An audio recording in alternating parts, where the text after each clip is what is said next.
private astronaut mission to the International Space Station. Today's flight represents the return to spaceflight for these three nations, but it also highlights the growing opportunities for many nations and entities around the world to conduct meaningful work in low Earth orbit. And right now, as Peggy, Shooks, Swavush, and Tibor sit right there inside Dragon, there are colleagues, fans, and space enthusiasts the world over gathering to witness and cheer them on. We are just starting to get some visuals from different watch parties around the world, and so naturally, we're eager to show these to you. It's early in the morning for some, later in the day for others, and here we are seeing students and teachers at the Nar Baram Hansre English School in Jamshedpur, India, gathering together to watch Shubhanshu lift off. Well, greetings and namaste, students. And now we're checking in on Poland. The launch party there is taking place inside the Copernicus Science Center in Warsaw.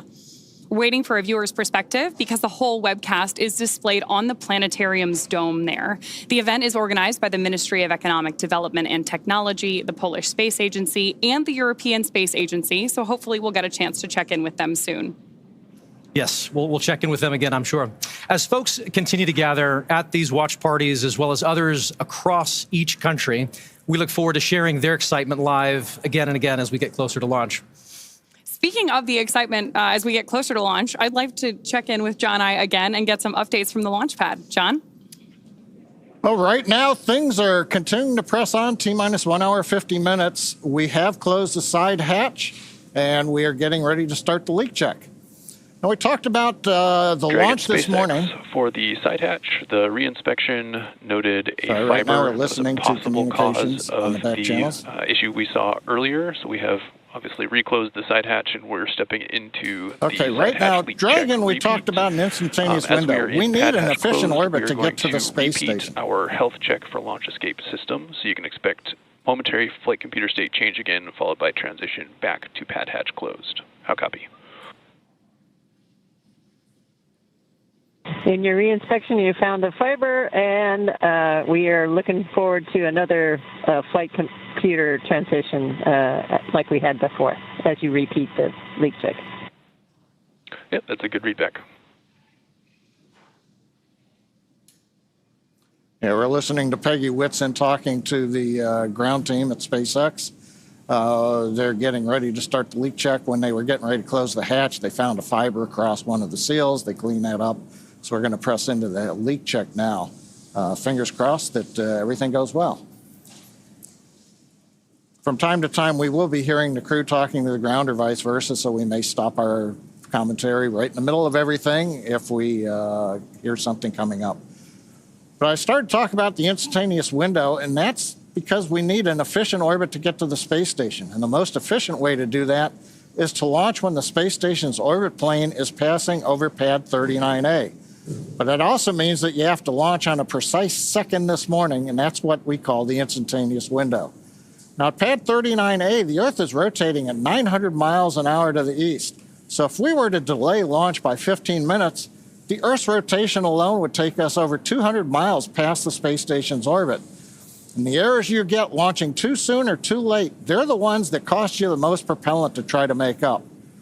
Now, while the orbit that the space station is flying in is going to be directly overhead at liftoff, the actual station may be several thousand miles away in its orbit. But that's a lot easier to fix. As Dragon gets into orbit, its speed will be a few hundred miles per hour different than the space station.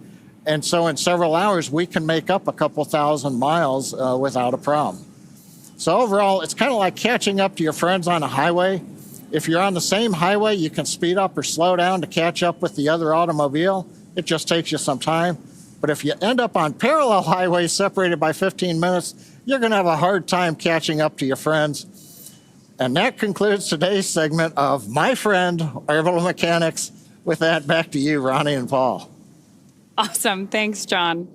After a successful liftoff and orbital insertion, the AX-4 crew are set to rendezvous and dock with the International Space Station tomorrow at 7 a.m. Eastern. They'll spend approximately 14 days aboard the orbiting laboratory, bringing the total occupancy count up to 11.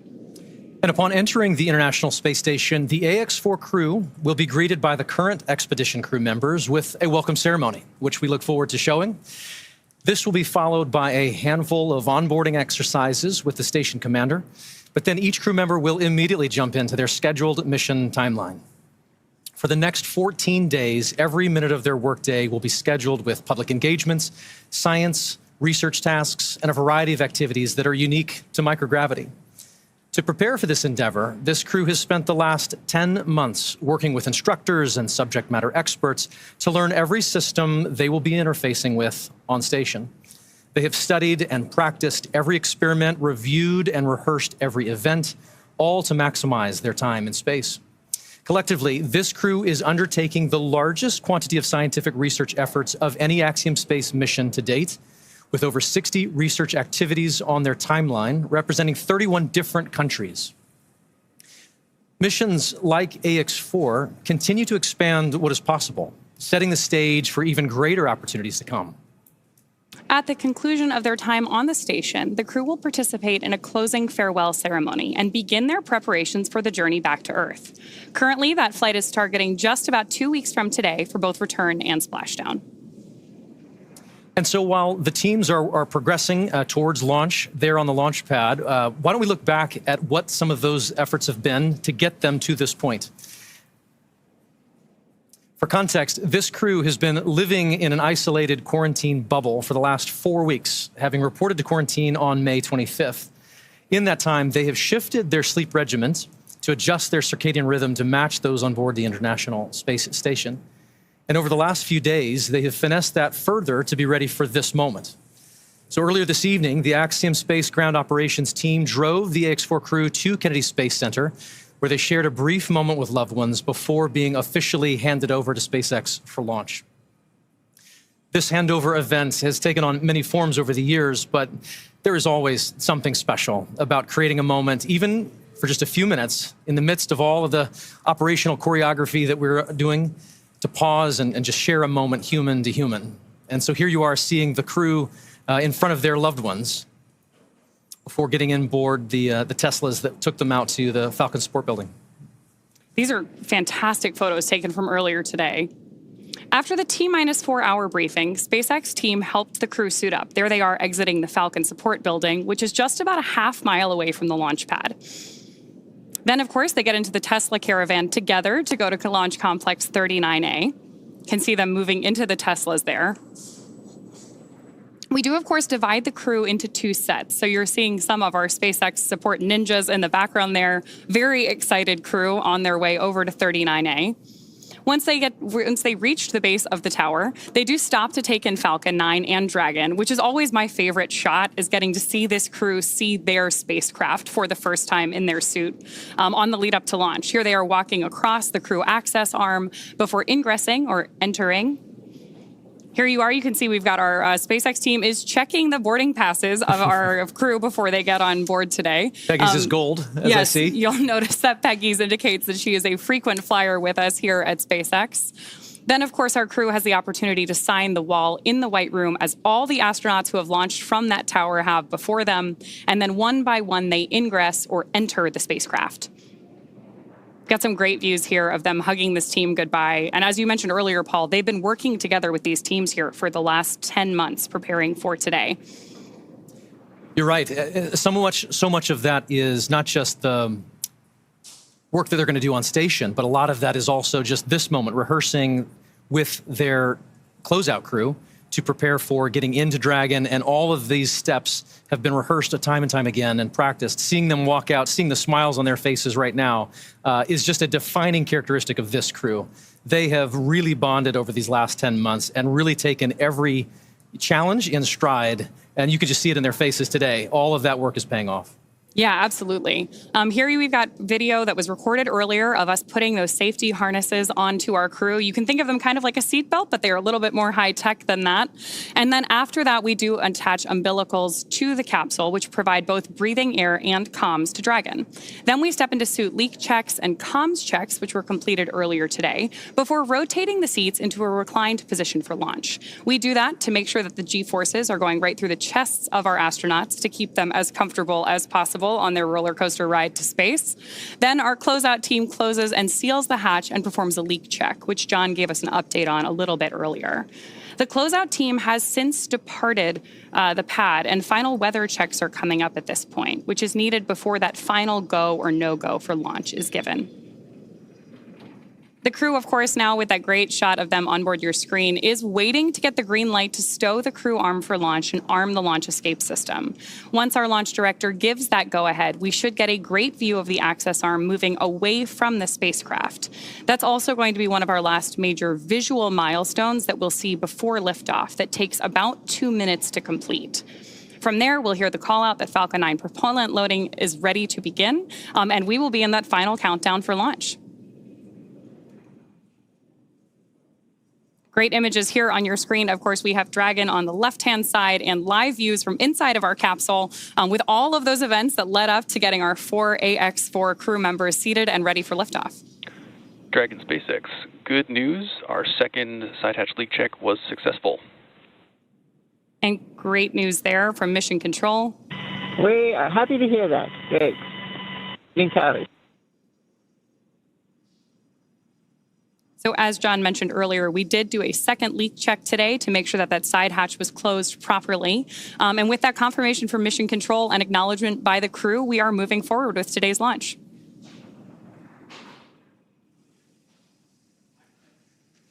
Obviously, Peggy has been through this once before successfully, and it is a first time for the other 3 crew members. But just seeing each of them all together as a team there inside Dragon is a sight that, well, it's just rewarding to see. We've shared a bit about our crew members on this AX-4 mission, but to properly introduce them and the space agencies they represent, we're going to send you now out to Axiom Space's Sonia Gavan-Carmaquet, who's joining us from the press site at Kennedy Space Center in Florida. Sonia, you're only 3 miles from the launch pad. How is the energy out there? The energy is amazing. The weather is fantastic. It's a little chilly in this room, but we're just hot for this mission. So we're excited to tell you more about the crew, their missions, and what they're going to accomplish on the ISS. This is a special moment for India, Poland, and Hungary. Let's turn our attention now to each space agency represented on board the AX-4 mission, beginning with the Indian Space Research Organization, or ISRO. Their crew member, Shubhanshu Shukla, or Shuks, is our mission pilot. ISRO has been involved in space exploration for over 50 years, but only recently has put a clear emphasis on human exploration. Shuks is making that goal a reality today. From the Indian Space Research Organization, AX-4 pilot Shubhanshu Shukla. Namaste. I'm Group Captain Shubhanshu Shukla. A fighter pilot for 15 years, he was selected as one of 4 Indian astronauts in 2020. Captain Shukla, are you ready for the ride? Will you do some yoga in space like your idol Rakesh Sharma did in 1984? The first Indian astronaut, Wing Commander Rakesh Sharma, traveled to space in 1984. I grew up reading about him in textbooks and listening to his stories from space. I was deeply, deeply impressed by him. This journey that I'm on, it has been a long one for me. And it started out somewhere. I didn't know that this is the path it is going to finally take. I would say that I've been extremely fortunate and extremely lucky to have gotten the opportunities to first fly all my life, which was a dream job for me, and then have the opportunity to apply to astronaut corps, and now consequently be here. The way this worked out for me was that probably a week before we arrived at Axiom was the time I came to know that I will be going. I was extremely excited to be here. I was very, very happy because this was a possibility for me to actually fly to space. You don't know how to respond to such things. Shuks' wisdom, the knowledge that he possesses, he could be 130 years old. For me, having him as my pilot in the Dragon capsule is great. He already has that operational savvy. You know, he's just wicked smart when it comes to spacecraft technologies. He is very focused, and he will basically go 1, 2, 3, 4 in a record time. I don't even know how he gets there so fast. The team that I'm flying with on this mission, it is fantastic. I do feel that, I have exceptional crewmates. I will have these crew members for this one flight, but post this mission, these are going to be my friends for life. It has been an amazing journey. These are moments that really tell you that you are getting to be a part of something that is much larger than yourself. I can only say how extremely fortunate I am to be a part of this. It is my sincere endeavor through my mission to inspire an entire generation back home in the country. I want to use this opportunity to ignite curiosity among kids. Even if this story, my story, is able to change one life, it would be a huge success for me. I am Group Captain Shubhanshu Shukla, and I am the mission pilot for Axiom-4 mission.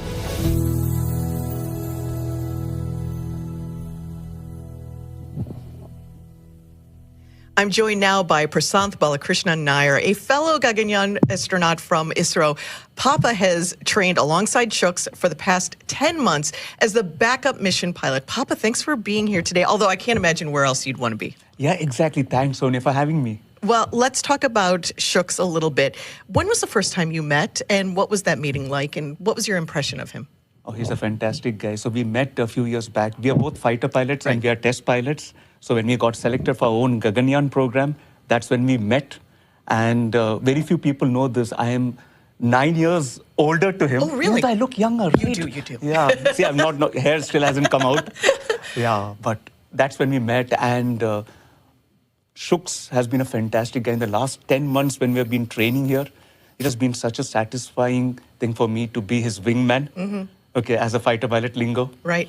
And he's got that drive and that focus in him on what he wants in life. Mm-hmm. Once he decides, like for example, to be the first Indian to go to the International Space Station, right. He puts that over there, focuses on it, puts his entire resources and his mind into it, removes all other obstacles, and he's there right now. Well, and that's what he is. That's amazing and shows why he's in that pilot seat. Yeah. Tell me about the 10 months of training that you all went through. What was a point that stuck out to you? What was the overall experience like? The overall experience was, I didn't know whether it was work. It was more like, coming to one big picnic, and imagine you're doing space training. Yeah. And in that, when you can actually make it really cool, at the same time professional, that has been our experience. It's been really marvelous, training with Axiom, NASA, SpaceX, with the other countries, and Peggy. It's been fantastic. A legend. You get to train with a legend. Now, I have seen you do some of the training, but the food training, I think maybe was one of your favorites? Yeah, well, you can't, the army marches on its stomach, right? Yeah, and we astronauts also fly to space on our stomach only, yeah. The food was the fantastic part, and we went for this NOLS training, National Outdoor Leadership School in Baja. Where you really got to bond as a team. It was fantastic, because we realized it's in such situations when we are kayaking and the weather was down and when the resources are low and the only thing we have to back on is each other. It was fantastic to know each other really threadbare. And it was beautiful, because these are those moments when you train as a team that we come to know not just the strong points, but the limitations. Right. Because when going to space or doing such kind of activity, the most important thing is to know your teammates' weak point so that you can be there to support him. Right. Yeah. Wonderful. Thank you, Papa, for being here. Good luck to you. Good luck to India. Good luck to the entire ISRO agency. We're here now, finally. Good luck. No, definitely. Thank you for having me. And I want to, on behalf of Axiom and all, give a big shout out to my Prime Minister, my Chairman, my wife Lena, and my daughter Nandini, and my parents, and everyone back home. Thank you, everyone, and all my countrymen. Indeed. Jai Hind. Indeed. Thank you so much. Well, let's meet our next crew member. We'll take a closer look at Sławomir Uznański-Wisniewski and the return to space flight for the nation of Poland. Sław is continuing and growing the partnership between Axiom Space and ESA. His scientific background and energetic spirit make him an incredible asset and truly engaging addition to this diverse crew. I think both mountains and sailing, my head gets clear. I'm focused on how to choose my path. How are you? Good, very good. Congratulations. Second peak, 6,000 meters. How does it feel? Good, perfect. How I see the world is out there for us to enjoy it. When we live, we try to understand, and actually this is a lifelong learning. Representing Poland, ESA introduce the project astronaut, Sławosz Uznański-Wiśniewski. Sławosz Uznański-Wiśniewski. His name is a mouthful, so we quickly gave him the call sign Swav. He is an engineer from CERN. He is a project astronaut. He is a mountaineer. He is a sailor. And he is so good looking after that. Swav is surprised. He is a kind of guy whose country should be proud of. We are the European Organization for Research, known as CERN. What CERN does, CERN studies what the world is made of, colliding these particles and seeing what happens after and what are the smallest building blocks of nature. In my work as an engineer, I try to understand what happens around, how to build better systems, how to solve certain problems, and that's, I think, the way how I look at the world.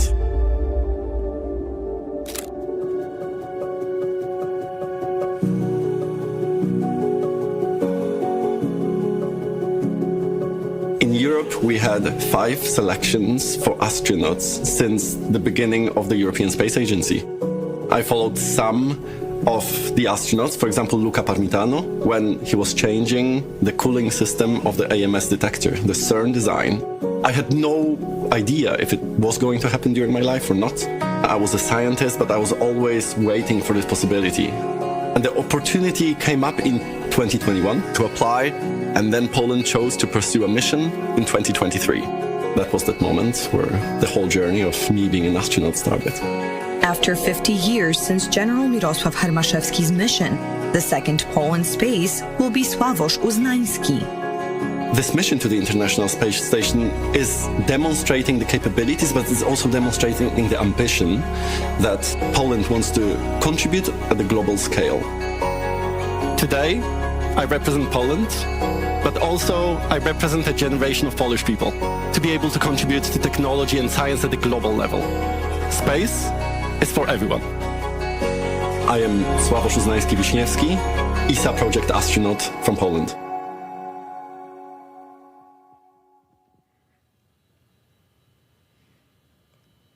I'm joined now by Frank Duin, ESA, ISS, and Terra Nove program manager. Thank you so much for being here. You've launched from Baikonur. How's it feel to be just yards from the clock here at Kennedy? Well, it feels great, of course, to be back here. We have, of course, launched already a lot of ESA astronauts here on SpaceX Crew Dragon missions, and so it's always great to be back. Especially on a launch day, right? Especially on a launch date, yes, certainly. And this is your ESA's second time launching a project astronaut with Axiom Space. It's a new concept. What kind of lessons learned did you get from AX3 the first time a project astronaut flew on an AX mission? Well, the lessons learned that we had, of course, is that these missions can be extremely successful for ESA and for our member states. We can do a lot of science on those missions, technology development. For example, during the mission here with Sławosz, we will have 13 Polish experiments that will be flying. It's not only about the science, it's also building industrial capability in our member states, gaining support for our exploration program. So these missions can be highly successful for ESA and for the member states that decides to implement them. And does it also grow the pool of astronauts in a unique way? What are you finding as the pool is growing? Well, the pool is growing a little bit, of course. The project astronauts, after their mission, they go back to their normal job. But of course, they remain astronauts. They remain advocacies for space, for education, for STEM. This is also a big part of this mission, inspiration. That we want to bring. If we want to fight climate change, for example, in the future, we need more and more engineers, we need more scientists, and this is needed for our society. So inspiration is also a very important part of this mission. So tell us a little bit about Sławosz. Why was he chosen? Why was he chosen for this mission? What do you think he's going to bring to the table during the mission and after? Well, Sławosz, in the first place, of course, is an excellent scientist. He has worked a lot in CERN as an engineer and a scientist, so he brings that aspect, of course, with him. He has a great personality. If you see pictures of Sławosz, he's always smiling. So that is also something that he can bring to a crew, but also to the European Astronaut Corps. And then again, in Poland, he's really a hero. He's really a star. And that's really great for the young kids that can look up to him and that can also invest their careers in science and in technology. So you think it's going to make a huge impact in Poland. What do you think it's going to do for exploration for the young people of the nation of Poland? Well, I think it's good for exploration and also for ESA, by the way, because through the mission of Sławomir, Poland is also engaging more in exploration, engaging more in the European Space Agency, bringing extra funds to us, so that's great. And again, we will build up industrial capability in Poland, which we all also need. If we want to go to a low Earth orbit economy, for example, we will have to build up more actors, more players that can work and that can contribute to this economy. And therefore, as well, this is a great endeavor. And of course, we will need young people in the future to do this. And that's why Sławomir and this mission will be a great success, I believe. Thank you so much, Frank. Thank you for being here. Good luck to ESA. Congratulations to ESA and the country of Poland. And I can't wait for this wonderful evening. Thank you so much for being here. Thank you very much for having me. Well, let's move on to our next crew member. It's Tibor Kapu. It's an exciting time for his country and his mission, and I want to tell you a little bit about it. This Central European nation is among those who have more recently turned their attention to spaceflight, adopting a formal strategy to get a Hungarian into space for the first time since 1980. This is a return to space that's been 45 years in the making. This is Hunor astronaut Tibor Kapu. When I was watching Olympics with my mom, I remember that anyone who had a Hungarian flag on, on a jersey or on them, we were just cheering for them, like they were our own family members. These are the guys who we are all proud of. Spaceflight, in my eyes, is something similar. Tibor, what I really admire about Tibor, he's an engineer also, but he has the enthusiasm that bonds our crew together. He is life. I describe him like that. He walks into a place, he walks into a room, and everything livens up. He's funny. He's the person that brings lightness to the team. He's an engineer like myself, so we have this in common, this connection. In addition to engineering skills, Tibor is a huge space buff. And if you are not motivated about spaceflight before you meet him, you will be a fan afterwards. It is actually coming from childhood. I remember, assembling so many sets of Legos. I did, Star Wars. I did all kinds of planes. I was looking for my place for a really long time. But for a long time, actually, I didn't even know what to do. I remember this really cool moment with my dad. He explained to me what does a mechanical engineer do. And that's when we discussed that, okay, I will be a mechanical engineer.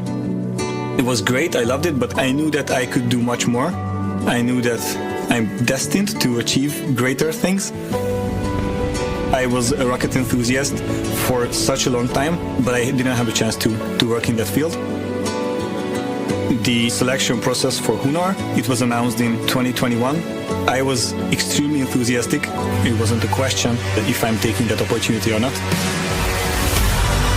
We did 14 months of rigorous selection process, physical and psychological and cognitive stuff. The whole thing took like 2.5 years. It's much harder than I thought, actually. May 26th was the anniversary of Bertalan Farkas flying to space. He was the first Hungarian astronaut. On that day and that night, I was selected. And I was actually quite proud of myself that I could prove to myself that I am capable of focusing for months and years in order to stand here. So people have been calling me their sons since the selection, especially my hometown. I feel their love, I feel their energy, I feel that they are proud of me. I want to be special for my country. And if it will spark or ignite anything in them, then I think we are doing our job quite well. My name is Tibor Kapu, and I'm mission specialist for AX-4.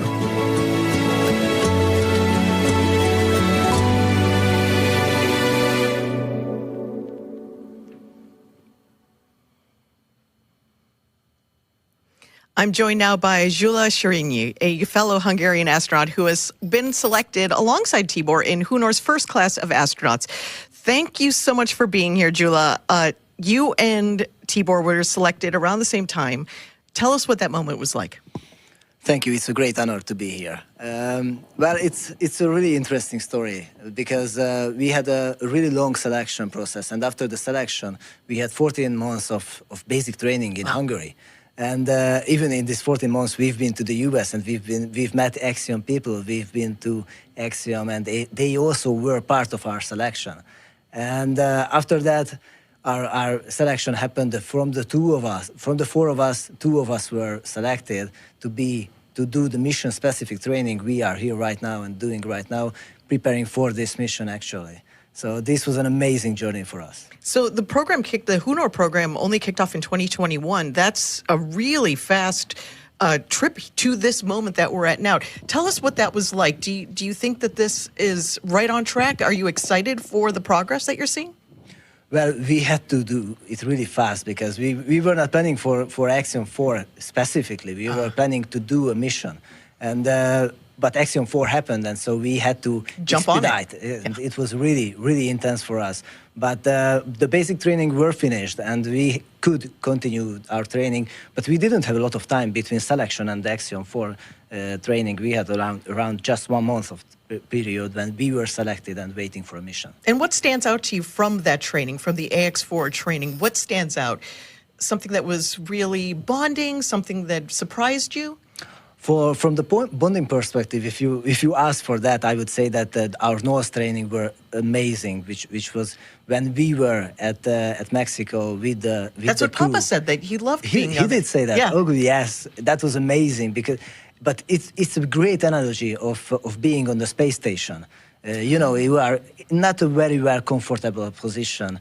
With the crew, you have to solve problems. It's really like being on the space station, and so I really enjoyed that part. But we've done so many things. It was an amazing journey. Tibor has a very intense mission when he's on the ISS. Lots of things to do. What's he going to bring to the table when he's on the ISS?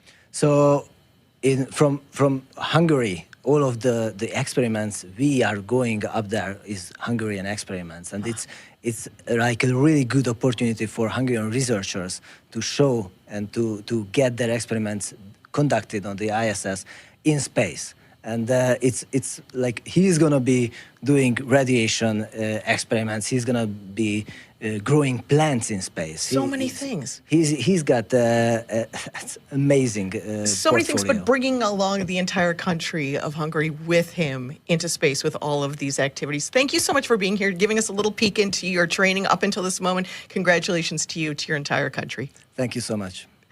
And now it's time for our commander. Let's introduce you to Peggy Whitson. You may be well aware of Peggy's incredible resume. She brings nearly 30 years of experience as an astronaut and decades more as a leader in technical. How does a girl from Beaconsfield, Iowa, with a population of less than 20, become the commander of the International Space Station?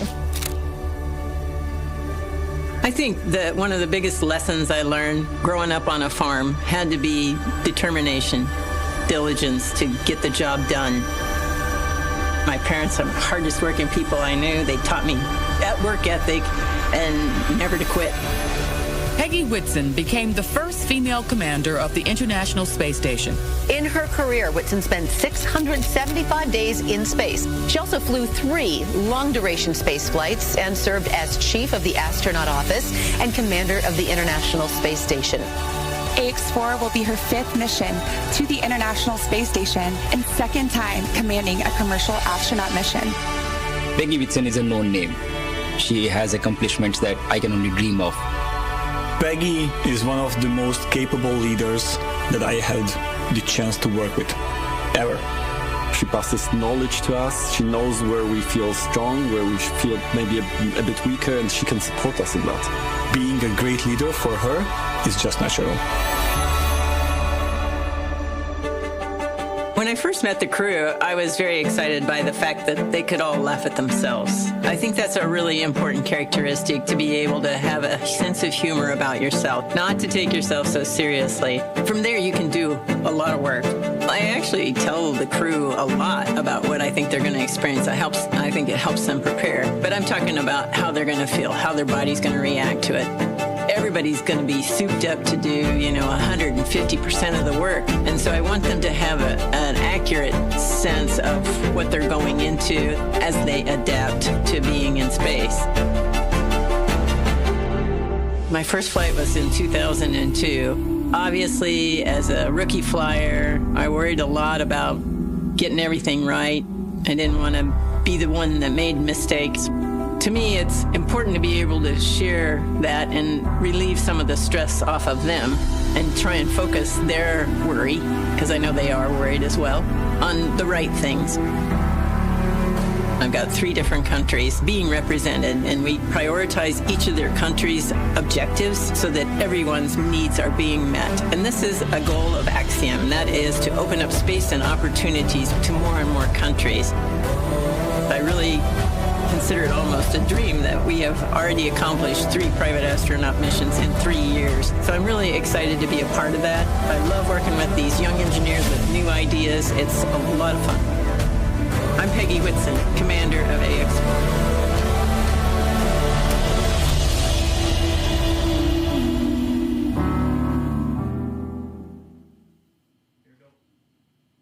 I'm joined now by Axiom Space's Chief Strategy Officer, Matt Ondler. Matt, thanks for being here. Where else would you be, though? No, thanks for having me. This is a fantastic day. Going to be a fantastic launch tonight. So let's talk about Peggy Whitson. Tough question. Can you describe her in 4 words? Sure, you hit me with a hard question right off the bat. I'm going to go with gracious space professional leader. That's pretty good. That's pretty excellent. When Peggy's not preparing to go to space or recovering from coming back from space, what is she doing in the office day to day? Yeah, she's actually very helpful. Her and our other astronauts for Axiom are really helpful in helping us design our space station. And actually, she gets right back to it. After her last mission, it was only about a week, and I found her in the lab helping engineers. We were designing the payload rack, and those sort of insights from someone who's actually been there and had worked in microgravity are really, really important and valuable for our engineers. And I know just walking around the office, you feel like, oh, it's Peggy Whitson. And then she's working alongside you, and she's giving you great advice, showing you how to be a leader in every single moment. So it's really wonderful to have her, but also watch her on a mission on the ISS. What excites you about commercial space travel? Yeah, there's a lot of things that excite me about commercial space, but one of the things that I think is going to be so amazing and really change the world is the things that we're going to be able to make in space that you can't otherwise make. You know, we're flying over 60 experiments on this flight. A few of those are repeat, where we've flown this particular team on all 4 of our missions, and by leveraging microgravity and how it affects cancer tumor growth and stem cell growth, they're discovering novel treatments for cancer. And I think those sort of things are just one of many, many examples that are going to occur once we have a commercial space station up there. So this is our 4th mission. Wonderful to see all the growth from 1, 2, 3, and now 4. What are the opportunities for international partners, for foreign nations? Yeah, I really think that we are becoming the world's space agency and really helping lots of countries emerge in space. This particular mission is a great example where all 3 of these countries have flown 1 astronaut before, but it was all 40 years ago. So almost 2 generations for these countries. And so it's very, very impactful and very, very humbling to be able to help these countries. You know, one of the things that I Googled this morning was there are 350 million children in India under age 15. So there's more children in India under age 15 than there are people in the United States. Wow. I hope all 350 million of those watch the launch and are inspired by it and want to get into space and exploration and engineering and math. I know that there are watch parties happening right now all around the world, so those children hear you and they will be inspired by this mission. I'm so excited to see what comes out of it and what happens in the future. Awesome, me too. Thanks, Matt. Thanks for being here, and we'll see you back in Houston in a couple of days. All right, thank you. Well, this has been an exciting time to learn about all of our crew members. We're going to send it back to Ronnie at Hawthorne. Thanks so much, Sonia. Now we get to talk about one of my favorite parts of human spaceflight, which is the zero-G indicator. To prepare for the mission, the crew trained at the National Outdoor Leadership School, or NOLS, which takes the crew on a wilderness expedition to help build camaraderie, navigate unpredictable circumstances, and operate in a remote environment. Every crew develops a unique bond in the midst of shared challenges, and as they discovered at NOLS, this one is no different. And as you heard from Papa and Jula, Knowles stood out amongst all of their training. They faced days of harsh winds and challenging weather conditions that limited the range of their expedition at Knowles. But afterwards, their instructor commented how extraordinarily this crew collectively exuded a sense of joy throughout. In spite of whatever came at them, they still maintained this attitude, overcoming each challenge with a smile and a willingness to lift each other up. So to celebrate their unique bond, the crew chose a baby swan as their zero-G indicator, which they've named Joy. And as luck would have it, we have our very own Joy, the baby swan, to serve as our microgravity indicator. And yeah, as luck has it, we have a full dose of gravity. Bummer for us. So, but we should keep it here just in case, safe and sound. In case any of that changes, we'll have our own gravity indicator. Let us know. Speaking of training, as you might imagine, astronaut preparation can be extensive. From training that is specific to each crew member's role to learning SpaceX protocols, space station systems, and preparing for the science and outreach activities they'll be conducting in space, private astronaut training is rigorous. In addition to the work in the field like they did through Knowles, the AX-4 crew spent about 35 days training inside Dragon. To prepare them for flight, our teams at SpaceX spent the last several months teaching the crew about orbital mechanics and how to live in Dragon. While this was, of course, more of a review for Peggy Whitson, for the rest of the crew, this will be their first time flying to space. The training program includes nearly 100 different lessons covering all aspects of flight. The crew spent time inside our Dragon training spacecraft to run simulations of ascent, space station rendezvous, and re-entry. They also spent time at the launch pad in our suit-up room and working through emergency procedures that would be necessary in the unlikely event of a pad abort. And in addition to the critical training from SpaceX associated with those dynamic phases of ascent and return, Axiom Space facilitated a host of training efforts over the last 10 months to ensure the Axiom-4 crew and all those who support them are ready for their mission on station. Kicking off efforts at Axiom Space headquarters in August of 2024, this crew immediately began to familiarize themselves with the range of teams and systems and operations they would need to become proficient with in order to succeed. So from selecting the food they would eat and learning how to prepare it with the food warming and hydration systems on orbit, to understanding the tools and systems available to them throughout the station, learning every seemingly small detail is critical to ensure mission success. While in Building 9 at Johnson Space Center, the crews learned and rehearsed routine operations, medical procedures, emergency situations, and media outreach engagements. All of these lessons built up to full-scale simulations that were run in coordination with ground teams at Johnson and around the world. And as the name of the International Space Station suggests, specific modules are owned and operated by different nations. The crew traveled to Japan to learn the systems of the Japanese experiment module, also known as Kibo. With hands-on training that culminated in a round of testing, the crew became certified to use Kibo for their flight. The crew then traveled to Germany to earn their certification for the systems in the European module, known as Columbus. As an ESA project astronaut, Sławomir had additional trainings at the European Astronaut Center. And beyond the specific requirements of each space station module, the crew participated in a range of efforts that would not only bond them into a crew, but also ensure they were physically and mentally prepared for any scenario surrounding their space flight. This included, as we've mentioned, a week of training with the National Outdoor Leadership School, where the crew faced a week of kayaking against heavy winds, but it also featured a day in an altitude chamber to experience how their bodies react to different oxygen levels, and even a round in helicopter underwater escape training, among many others. And all of that is necessary to set the stage for the work they will be doing on the International Space Station. We are now at T-minus 1 hour, 7 minutes, and 50 seconds from liftoff of the Axiom-4 mission. As the countdown continues, let's take a closer look at the vehicles that will be taking the AX-4 crew to the International Space Station today. At the very top is our Dragon spacecraft. This is where the crew is currently sitting and will spend their 28-hour flight to the orbiting lab. With the capacity to carry up to 7 passengers, Dragon has proven to be quite a versatile spacecraft. SpaceX-4 status update.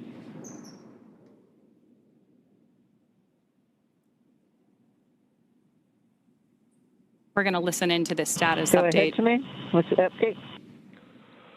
All right, Peggy, we are troubleshooting an issue with uploading the current wind conditions to the vehicle.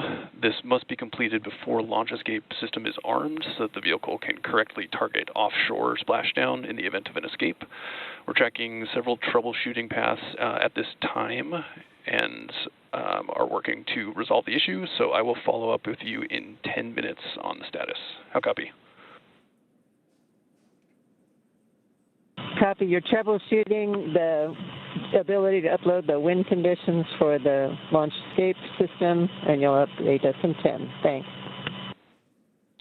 And just to make that super crystal clear, if we do not successfully upload this by the time we get to LES ARM, we will be no-go for launch.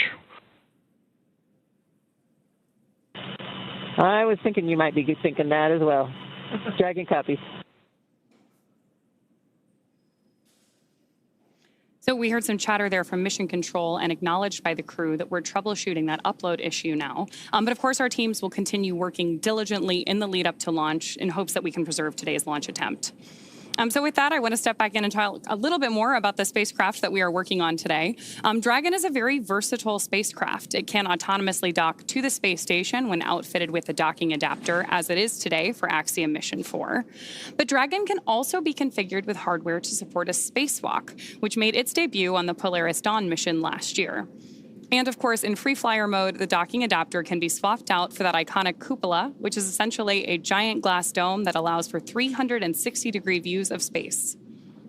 The crew travels in the pressurized section, which is the top portion of the spacecraft. This area allows for the transport of people and environmentally sensitive cargo. Dragon's trunk, which sits below the pressurized section, can carry unpressurized cargo when needed and remains attached to the Dragon until shortly before re-entry into Earth's atmosphere. Dragon has played a significant role in advancing our future in space by safely transporting crew and cargo to and from the space station. There are currently 4 Dragon spacecraft supporting human spaceflight missions that have docked to the station: Endeavour, Resilience, Endurance, and Freedom. And this mission will be adding 1 new Dragon to that list, whose name will be revealed later today by our commander, Peggy Whitson. Dragon and the AX-4 crew will be delivered to orbit today by Falcon 9, SpaceX's 2-stage rocket developed and manufactured right here in Hawthorne, California. Falcon 9 is the first orbital-class rocket capable of reflight. The booster, or first stage of the rocket, is the tallest part of the vehicle. Today's booster is flying for the 2nd time. Reusability is key to making spaceflight more routine and ultimately what will enable humans to become a multi-planetary species. A total of 48 boosters have flown multiple missions, with the record for a single booster now standing at 28 missions. After today's launch, the first stage will be returning to SpaceX's Landing Zone 1 at Cape Canaveral Space Force Station, which is just about 9 miles away from Launch Complex 39A. Above the first stage and below Dragon is Falcon 9's 2nd stage, which will secure Dragon's entry into low Earth orbit before separating, leaving Dragon to continue its journey to the space station. Beautiful wide shot of Falcon 9 on your screen there. We've got the crew access arms still in place leading up to the Dragon spacecraft. And Falcon 9 right there in the middle is SpaceX's workhorse vehicle, having completed 492 missions since its first flight in 2010, more than any other rocket flying today. And through missions like today's, Dragon is helping lay the groundwork for deep space exploration, rapidly expanding our knowledge of how humans will adapt, live, and work in space. It's hard to believe that it's been 5 years since Dragon radically changed how humanity gets to space. After the space shuttle program ended in 2011, NASA astronauts primarily used the Russian Soyuz spacecraft to travel to and from the International Space Station. From 2011 to 2020, the Soyuz was the only human-capable launch vehicle available. In December 2010, Dragon became the first commercially built and operated spacecraft to be recovered successfully from orbit. This mission, known as COTS-1, was the first demonstration flight for NASA's Commercial Orbital Transportation Services, or COTS program. The purpose of COTS was to develop and demonstrate commercial sources for cargo resupply of the ISS. Fun fact, the Dragon that flew on that historic mission is currently hanging behind us in front of SpaceX Mission Control in Hawthorne. Just 10 years later, in May 2020, Demo 2 launched astronauts from U.S. soil for the first time in nearly a decade. Demo 2 was Dragon's first human spaceflight mission. The spacecraft, named Endeavour, carried NASA astronauts Doug Hurley and Bob Behnken to the International Space Station in the first orbital human spaceflight launched from the United States since that final space shuttle mission in 2011, and it was the first ever operated by a commercial provider. Alongside the NASA missions, Dragon has also flown several private missions to orbit. In September 2021, on the Inspiration-4 mission, Dragon became the first private spacecraft to take an all-civilian crew to orbit. The following year, Dragon flew Axiom Mission 1, the first all-private astronaut mission to the ISS in collaboration with Axiom Space. The first of now 4 flights together with Axiom Space to take commercial crews from around the world to the International Space Station. Then in September of 2024, the Polaris Dawn mission delivered the first commercial spacewalk. And most recently in March, Dragon supported the From 2 and NASA Crew 10 missions. From that first crew mission in May 2020 all the way through today, Dragon has supported 17 human spaceflight missions and flown 66 crew members representing 17 countries. Overall, Dragon has flown 52 missions, carrying over 300,000 pounds of cargo to space. In the history of human spaceflight, fewer than 700 people have ever been to orbit. At SpaceX, we want to help create a future where not just hundreds of people, but thousands and ultimately millions of people can travel off Earth to live and work in space and on other planets. Each of those missions you just mentioned represent truly significant firsts that have helped shape this generation of human spaceflight. And at Axiom Space, we've had the opportunity to provide foundational firsts as well. Working with SpaceX and NASA on all 3 of our orbital spaceflight missions to date, to fully appreciate the progress being made together, it's worth noting that our 3 flights have helped provide greater access and set new precedents worldwide for private astronaut missions aboard the International Space Station, all within the last 4 years. And I'd love to take a quick look back at just a few of these with you now. On April 8th, 2022, just over 3 years ago, Axiom Mission 1 launched aboard Dragon Endeavour on a mission that would span 17 days on orbit, with 15 days of those on board the International Space Station. Led by Commander Michael Lopez Alegria, the crew facilitated 26 research payloads and participated in over 30 STEAM events. Beyond the onboard science efforts, this mission was a pivotal moment for the community at large, serving as a proof of concept for how private operations could be conducted on the orbiting lab in conjunction with the expedition crews living aboard the International Space Station. This was the next step in human spaceflight collaboration. So this was followed up a little over a year later by Axiom Mission 2, which launched aboard Dragon Freedom. For awareness, we're cycling the orbit tank isolation valves to equalize low flow pressure. Dragon copy. Pausing there for that update.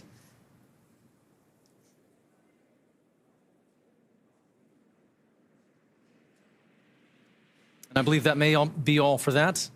I'll pick up where we were. So Commander Peggy Whitson led American John Schaffner and 2 Saudi Arabian national astronauts, Ali Al-Qarni and Rayana Barnawi, on a 10-day mission outside our atmosphere with over 8 days aboard the orbiting laboratory. And over the course of their 126 orbits, they conducted 26 research efforts and participated in 20 STEAM events. This became the first private mission with government-sponsored astronauts. And last year, in January of 2024, we conducted Axiom Mission 3, which saw Commander Michael Lopez Alegria once again lead a crew to the station. This was our longest flight to date at over 21 days, covering 346 orbits. The crew spent over 18 days on station and worked with 54 payloads, conducted 28 STEAM engagements. Flying once again on Dragon Freedom, this was the first all-European astronaut mission to the International Space Station. And here we are today. With Axiom Mission 4, we add a projected 14 more days of operational flight heritage and make possible an additional 60 research payloads.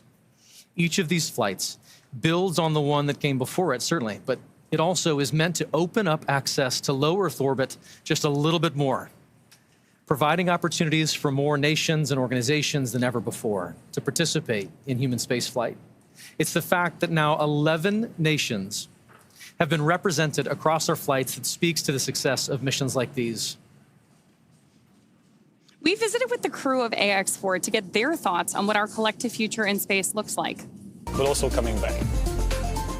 The end goal for Axiom is to have that mission and presence in low Earth orbit that will enable scientific research, technology demonstrations, and expand what we are doing in space.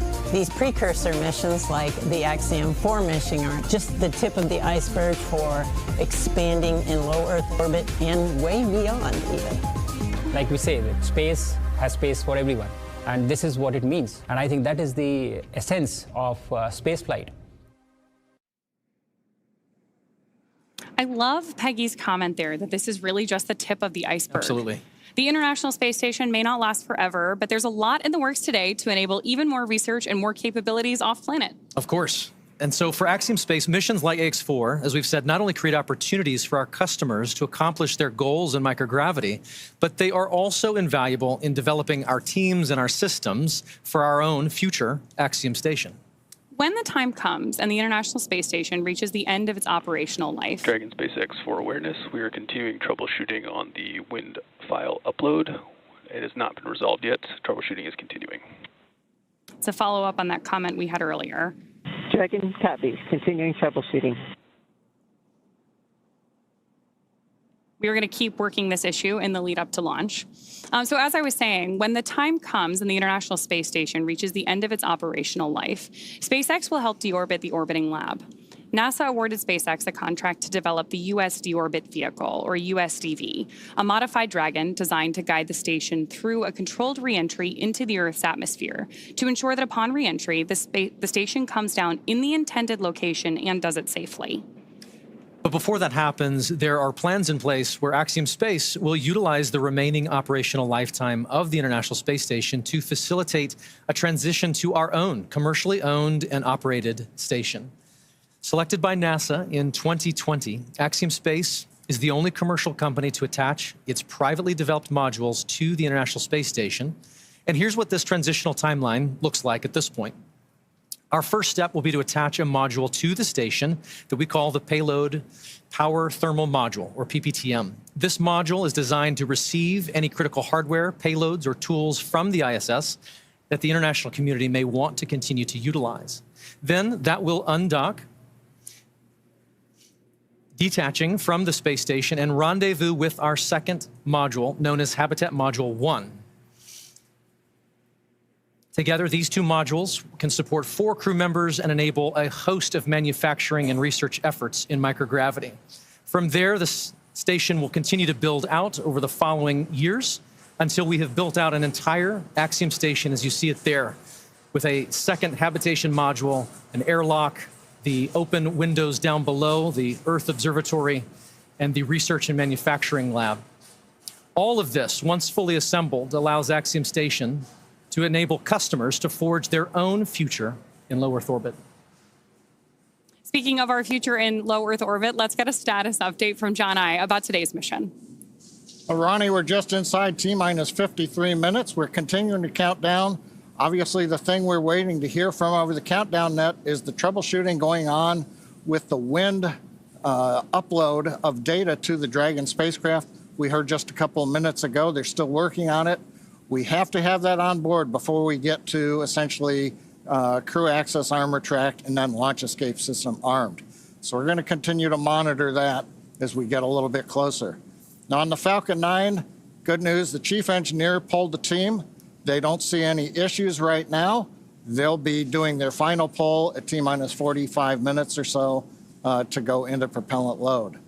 Now, we talked about Dragon. They're working no other issues other than getting the wind file uploaded. The good news, weather.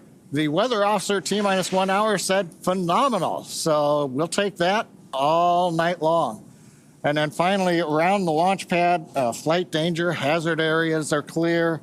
Both around both pad 39A as well as tonight landing zone 1, because the first stage is coming back about 9 miles south of the launch site. So currently everything continuing to look good except for that one issue we're working on Dragon. We'll keep listening in, we'll bring an update, we'll keep our fingers crossed, but we're coming up on T-minus 51 minutes.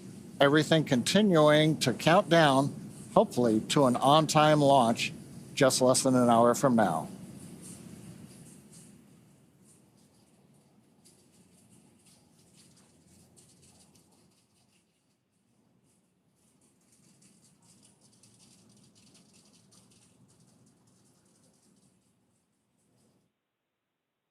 Attention Falcon launch operators. The propellant load and launch go-no-go poll is open in step 11.87 of 1.160.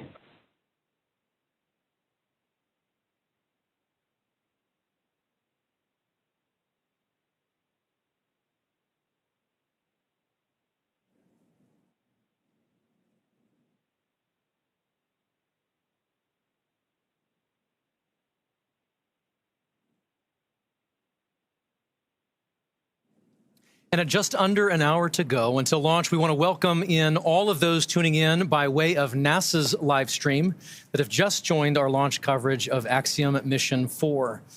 We're joined now by Sandra Jones with NASA Communications from Mission Control at the Johnson Space Center in Houston, Texas. Thank you for joining, Sandra.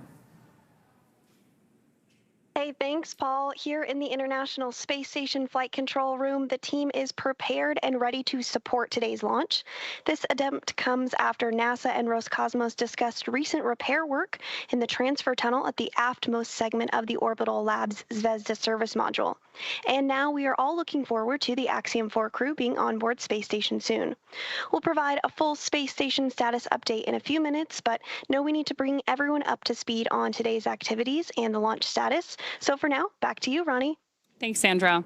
We'll hear more from Mission Control in just a few minutes, but we do want to take a moment first to introduce everyone to the crew of AX-4. Aside from Axiom Space Commander Peggy Whitson, each crew member represents a return to human spaceflight for their nation after more than 40 years. And starting with our commander, today's mission is led by Peggy Whitson of the United States. There is simply not enough time to cover her entire resume, but to give you just a few highlights, Peggy has earned degrees in biology, chemistry, and biochemistry. She was the first female commander of the International Space Station. She has spent over 675 total days in space, during which she logged 60 hours across 10 spacewalks. She's also a two-time commander for Axiom Space, having previously served aboard AX-2, and she was just inducted as a member of the 2025 Astronaut Hall of Fame. So congratulations and well-deserved, Peggy. Next is mission pilot Shubhanshu Shukla of India, whose call sign as a test pilot is Shooks.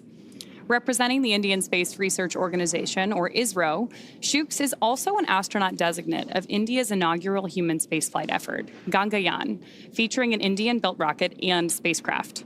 He was commissioned into the Indian Air Force Fighter Wing in 2006 and achieved the rank of Group Captain in 2024. He has over 2,000 hours of flight experience aboard a variety of aircraft. And our third crew member is Mission Specialist Sławomir Uznański-Wiśniewski of Poland. He is representing the European Space Agency as a project astronaut, coming from the reserve class of 2022, much like Marcus Want, who served as a mission specialist on AX-3. A scientist by trade, Sławomir has earned his Master of Science with honors from Łódź University of Technology in 2008. He holds a second Master of Science and a graduate engineering diploma as well. He also spent 2 years as the engineer in charge of the world-famous Large Hadron Collider in Switzerland, beginning in 2018. And rounding out this crew is mission specialist Tibor Kapu of Hungary, who represents the Hungarian to Orbit Astronaut Program, or HUNOR. He graduated from the Budapest University of Technology and Economics, earning a degree in mechanical engineering, followed by a master's degree specializing in polymer technology. In 2023, Tibor emerged as one of 4 Hungarians selected from a pool of 247 candidates for the HUNOR astronaut program. And together, they are the crew of AX-4, Axiom Space's 4th private astronaut mission to the International Space Station. Today's flight represents the return to spaceflight for 3 nations, but it also highlights the growing opportunities for nations and entities around the world to conduct meaningful work in low Earth orbit. And right now, as you see there, Peggy, Shooks, Sławomir, and Tibor sit inside Dragon. There are colleagues and students and space enthusiasts the world over gathering to cheer them on here at the start of their mission. And so we'd love to share just a few live streams that we're getting from launch parties in India and Poland. And here we are. First is a wonderful shot of a school in India. These are the students and teachers at the Naberam Hansre English School in Jamshedpur, India, gathering together to watch Shubhanshu lift off. How exciting. Now we have great views from Poland. Crowds are beginning to gather here, including children from Polish schools, to witness Sławosz's launch on the planetarium's dome. The event was organized by the Ministry of Economic Development and Technology, the Polish Space Agency, and the European Space Agency. I love seeing these views from around the world. It's truly incredible. The Yes, joy, the super excitement exciting. Dragon SpaceX, around the world. you have a go for Section 5, and when ready, report go for launch. For awareness, we are still troubleshooting the wind upload file. I will have a few more words for you after you confirm your go for launch. Wilco, inward, Section 5.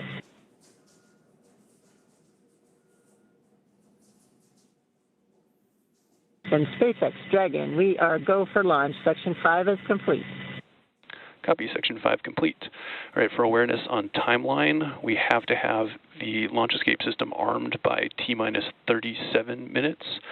So we are going to take this as far as we can. What I'll need from you guys is a very fast turn on the commanding for launch escape arm, provided we get to that point. I'll copy. Copy. Understand LAS has to be armed by no later than T-minus 37 minutes, and we will be prepared. Copy that.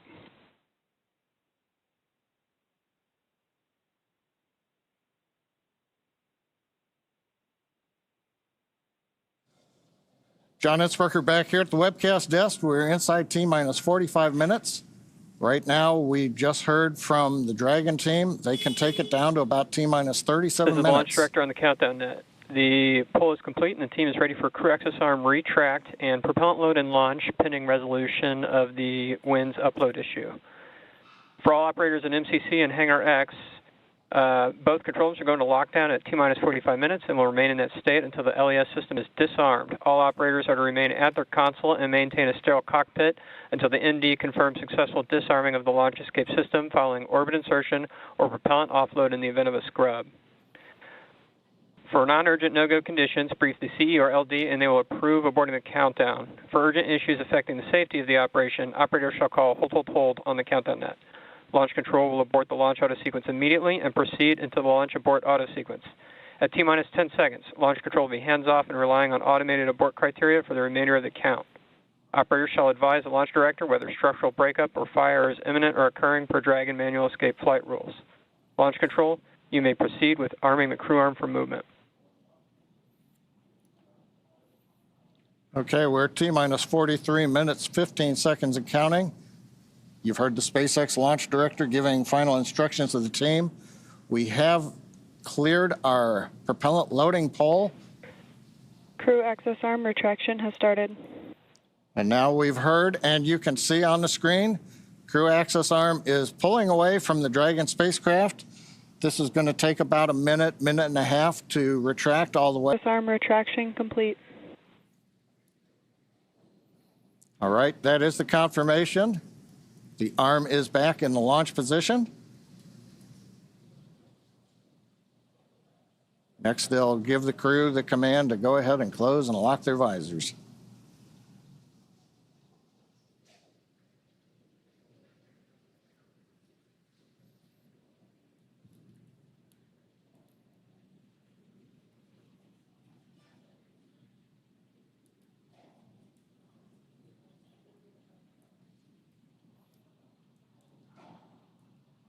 Now, I think right now we're probably waiting just a little bit longer. We want to give the Dragon team as much time as they can have before we move into the sequence where we then have the crew arm the launch escape system. Now, if we do get through this and we solve the upload issue, at T-minus 35 minutes, we will begin propellant load. Once we do that, then there's no chance to hold the clock. We would have to complete the countdown and launch on time, or as we have mentioned during the webcast, we do have another opportunity tomorrow about 24 hours from now. We're inside 41 minutes. continuing to troubleshoot the problem.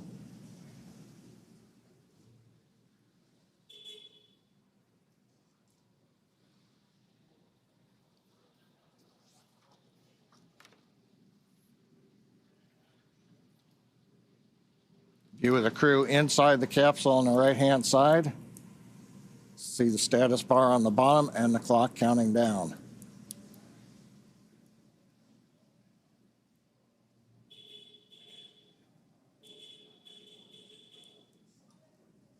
Now, if we get to go, we'll hear then the commands to begin the launch escape system arming. The crew will confirm about a minute later that they're armed.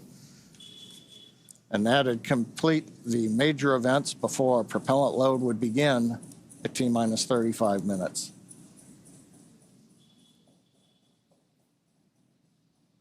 Views of Falcon 9 and Dragon on Launch Complex 39A on the Kennedy Space Center.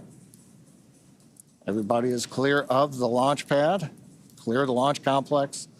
The danger and hazard areas have been confirmed clear. And we're ready. We're just waiting to find out whether or not we're going to be able to continue forward in the countdown. We should know that answer within the next couple of minutes.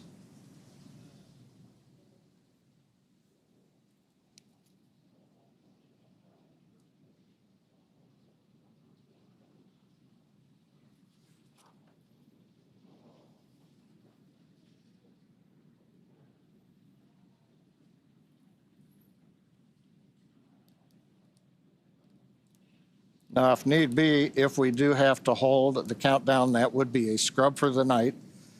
Right now, as we talked about earlier, the space station orbit is passing over Kennedy Space Center, getting everything aligned. SpaceX wind upload is complete. You are go for Section 6, close visors and arm launch escape system. Visors are closed and arming launch escape system now. All right. That's good news. We've got the winds uploaded. Closing the visors, you can see on the screen. We're also going to begin escape system arming. It's going to take about 50 seconds once they get into it. We will then get confirmation that the launch escape system is armed. And from there, we will move into propellant loading coming up in 3 minutes at T-minus 35. So we passed a major milestone, everything looking good. And it's kind of quiet here right now. Everybody's kind of tense. We're waiting to see how it would go, Paul. But with that, it looks like we're doing good in the timeline. We have taken a sigh of relief. Smiles are returning. But with that.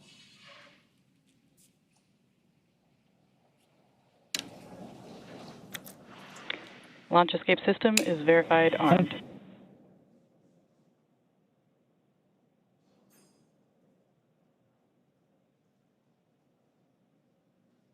Very good. With all of those call-outs and the progress now being made again towards launch, let us tell you more about their destination, the International Space Station. And with that, we'll send you to NASA's Johnson Space Center and Sandra Jones for all things tracking about the mission. For the start of propellant load. Thanks, Paul. I'm here in the International Space Station Flight Control Room at NASA's Johnson Space Center in Houston, Texas, where teams are working around the clock to monitor the Expedition 73 crew and systems aboard the orbiting laboratory. Today, this team is ensuring that the station is ready to receive Dragon and the Axiom-4 crew. Private astronaut missions are an important component of NASA's strategy for enabling a strong and competitive economy in low Earth orbit.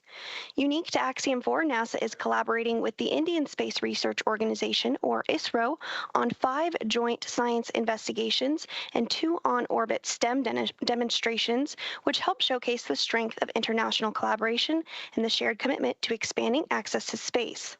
As the International Space Station nears the end of its operational life, NASA plans to transition to a new model featuring commercial space stations to maintain its leadership in microgravity research and ensure a sustainable access to low Earth orbit for the benefit of humanity. So let's take a moment now to learn more about the International Space Station and NASA's commercial future in low Earth orbit. For more than 25 years, NASA has used the International Space Station to advance the nation's scientific and exploration goals, completing research not possible on Earth. With international partners, the orbiting laboratory has supported more than 4,000 science investigations and served as a test bed for technology demonstrations and human research to better explore the Moon, Mars, and beyond. Through NASA's investment, the United States is operating multiple commercial cargo and crew transportation spacecraft and now is developing fully commercial space stations for low Earth orbit. With transportation and destinations, NASA's efforts are opening opportunities for private industry to use space for new markets that could benefit from microgravity. The International Space Station is the blueprint for international partnerships and commercial opportunities in space. As NASA looks to buy services from private industry, the agency looks to the future, exploring the secrets of the universe for the benefit of all.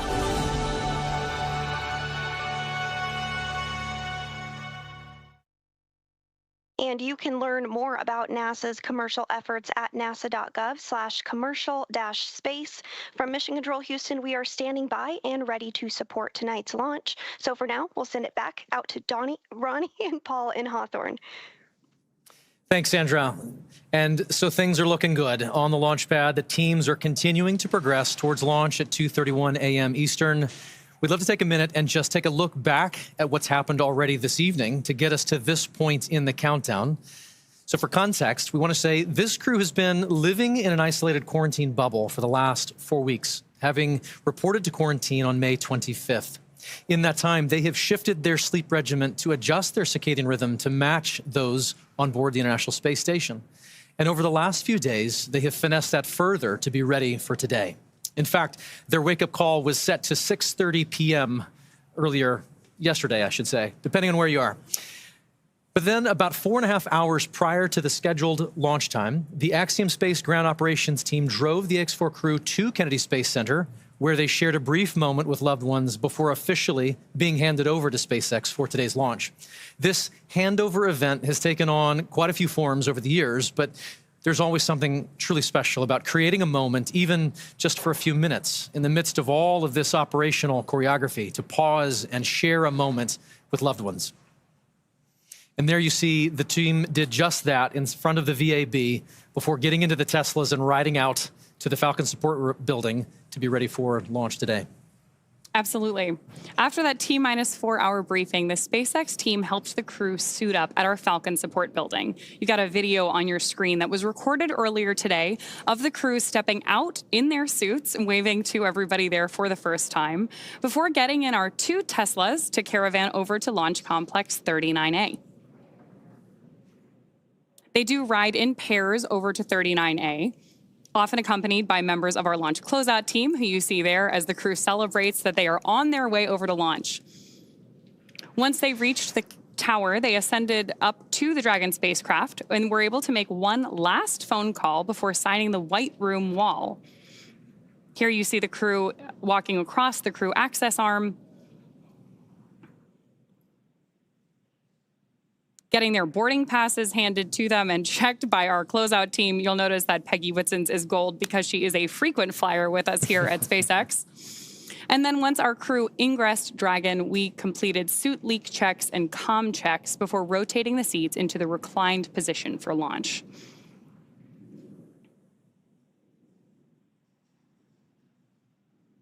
Love these videos of them up in the White Room there. You can see those signatures on the wall behind them, hugging the closeout team before ingressing the capsule.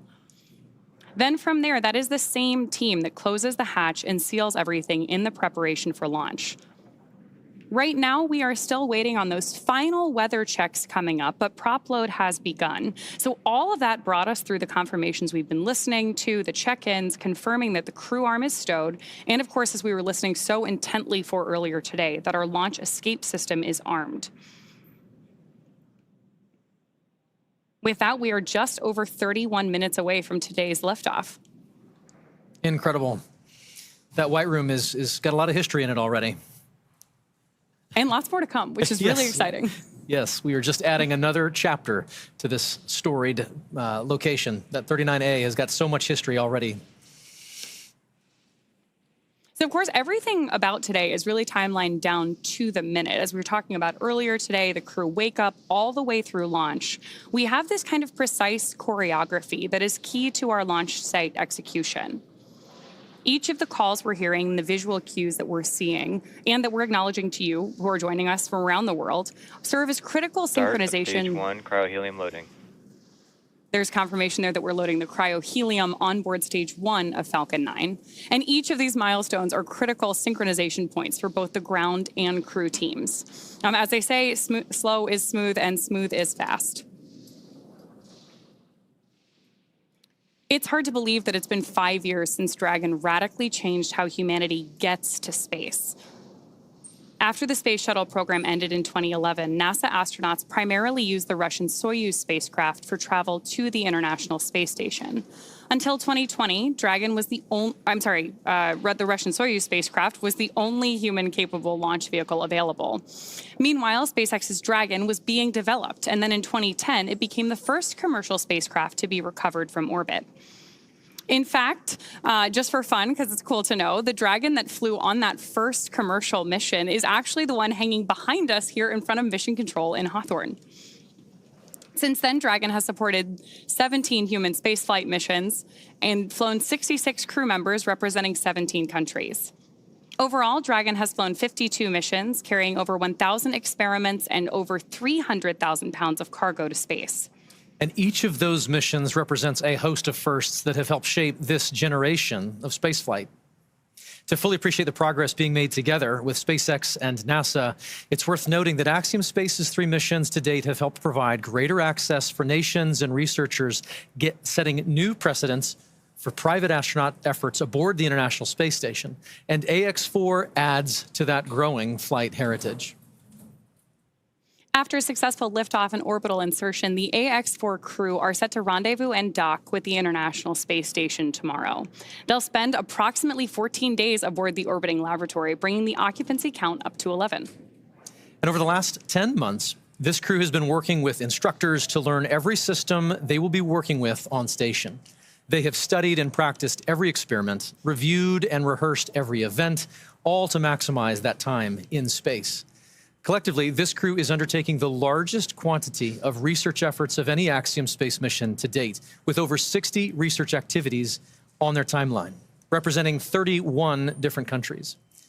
Missions like these continue to expand what is possible and set the stage for even greater opportunities to come. Then, at the conclusion of their time on station, the crew will participate in a closing farewell ceremony and begin their preparations for the journey back to Earth. As we've mentioned a couple of times, that'll be about 14 days from today.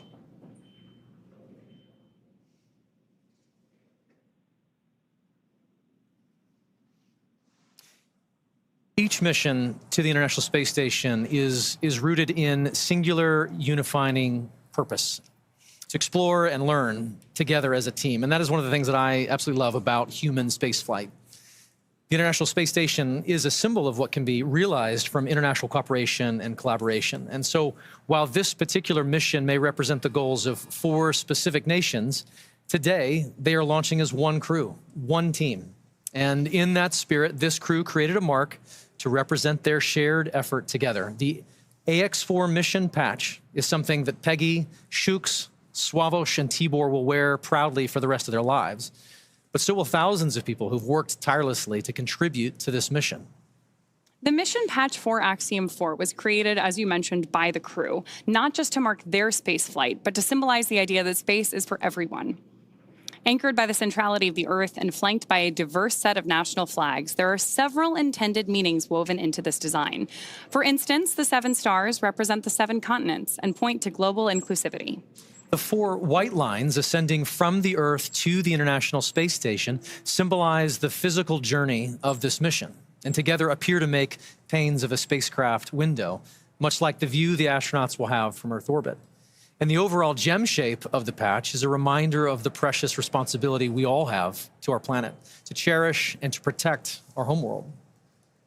And in addition to the mission patch, another favorite tradition of human spaceflight is the zero-G indicator.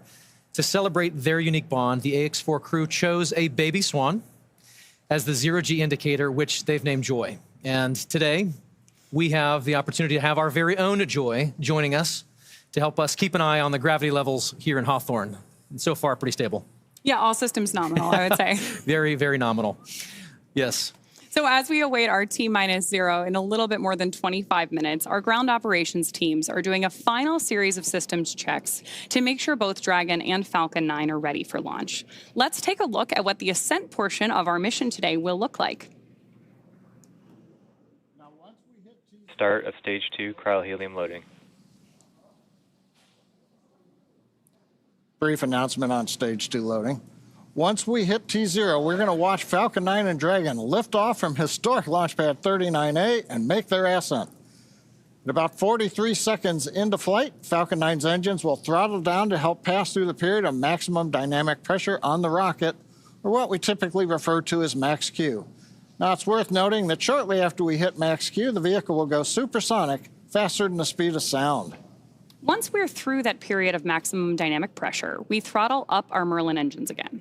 From there, at about 2.5 minutes into flight, we have a series of 3 events that happen in rapid succession. The first is main engine cutoff, also called MECO. This is where all 9 Merlin engines shut off in preparation for stage separation. Stage sep is when the first stage detaches from the second stage, with the first stage making its way back to Earth for landing as the second stage continues on its journey with the third event. Now, SES-1, or second stage engine start number 1, that's where the Merlin vacuum engine lights up and propels the second stage along with our AX-4 crew and Dragon into orbit. Now, as Stage 2 heads into the targeted drop-off orbit, Stage 1 will execute 3 burns in order to make its way back to Earth. The first is the boost back burn, where 3 of the Merlin 1D engines reignite and then shut down. That heads the first stage back to Cape Canaveral. The second burn, or the entry burn, helps to slow the first stage down in preparation for entry back into the Earth's atmosphere. About 70 seconds before Dragon reaches orbit, Falcon 9 will land back on Earth. The landing burn will bring the vehicle's speed down rapidly in order to land back on land near the launch site, shortly before 8 minutes into our mission. And then a little less than a minute after that, at T plus 8 minutes, 48 seconds, the second stage will cut off its 1 Merlin engine that was ignited right after stage separation. That concludes a burn that lasts just over 6 minutes to get into orbit, but we'll wait to hear confirmation of insertion into a good orbit. Then Dragon and the second stage begin preparations to separate Dragon. About 51 seconds after we get into orbit, we should have a great view of Dragon with the 4-person crew drifting away in Dragon, moving away from the second stage. Once Dragon's a short distance away, it'll begin checkout of the Draco maneuvering thrusters. That'll make sure Dragon continues to increase separation distance from the second stage. The nose cone deploy sequence will initiate just before T plus 12 minutes and finish around T plus 15 minutes, exposing Dragon's docking mechanism in advance of arrival at the International Space Station. Speaking of which, we should hand it back now to Sandra Jones at NASA's Mission Control Center in Houston, Texas, for a quick update. Sandra? Thanks, Ronnie. The space station team here in Houston is focused on the critical systems of the International Space Station, all continuing to function as expected ahead of launch. Everything is looking good, and the station will be ready to receive Dragon and the Axiom-4 crew on Thursday. After Dragon is fully docked to the orbiting laboratory, the team here in Houston will assist the Axiom Space and Space Station astronauts with leak checks as they work to open hatches on both Dragon and inside the station's pressurized mating adapter. We expect hatch opening to take place approximately 2 hours after docking. Once the Axiom-4 crew arrives at the International Space Station, they will be greeted by the Expedition 73 crew, which includes NASA astronauts Nicole Ayers, Anne McClain, and Johnny Kim, as well as JAXA, or Japan Aerospace Exploration Agency astronaut Takoya Onishi, and Roscosmos cosmonauts Kirill Peskov, Sergei Ryzhikov, and Alexei Zubritsky. Flight Director Heidi Brewer is on console right now, leading the flight controllers for launch this evening. And with Mission Control in Houston go for launch, for now, we'll send it back over to Sonia at Kennedy. Thanks, Sandra. To dive into some of the science highlights, I'm joined now by Axiom Space's Chief Scientist, Dr. Lucy Lowe. Lucy, thanks for joining me here at the desk. With so many science portfolios that are going to be accomplished, there are more than 60 from more than 30 countries. We can't cover it all Give us a high-level look of what this portfolio looks like. Yeah, so happy to, Sonia. So this mission is chock-a-block, jam-packed, full of really interesting and exciting science. We have everything from human research, understanding how the human body reacts to space. We have some really fun life sciences experiments looking at growing plants and all kinds. We have some physical sciences. We have lots of technology demonstrations.